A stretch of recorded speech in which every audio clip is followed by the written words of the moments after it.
குடும்பங்களில் பணப்பற்றாக்குறை தீர வேண்டுமானால் சில விஷயத்தை கடைபிடிக்க வேண்டியிருக்கிறது தானே. குறிப்பாக வீடுகளில் பயன்படுத்தும் பொருட்களை யாருக்கு தர வேண்டும், எந்த பொருட்களை தரக்கூடாது, எந்த பொருட்களை வீட்டில் வைத்திருக்க கூடாது என்பது குறித்தெல்லாம் பெரியோர்கள் தெளிவாக அறிவுறுத்துகிறார்கள். அதேபோல் குறிப்பிட்ட சில பொருட்களை மறந்தும் பிறருக்கு தானமாக கொடுக்கக்கூடாது, பரிசு பொருட்களாகவும் தரக்கூடாது என்பார்கள். எப்போதுமே பெண்கள் வீட்டு வாசலில் கோலம் போடும்போது தெற்கு திசையில் நின்று கோலம் போடுவதை தவிர்க்க வேண்டும். அதிலும் அமாவாசை நாளிலும் சரி, திதி தரக்கூடிய நாட்களிலும் சரி, வாசலில் கோலம் போடக்கூடாது.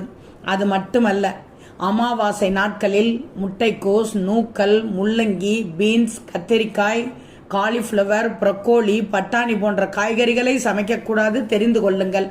வேறு எந்த கசப்பான உணவையும் தயாரிக்கக்கூடாது. பெண்கள் எப்போதுமே காலில் மெட்டி அணிந்திருக்க வேண்டும். ஆனால் 3 மெட்டி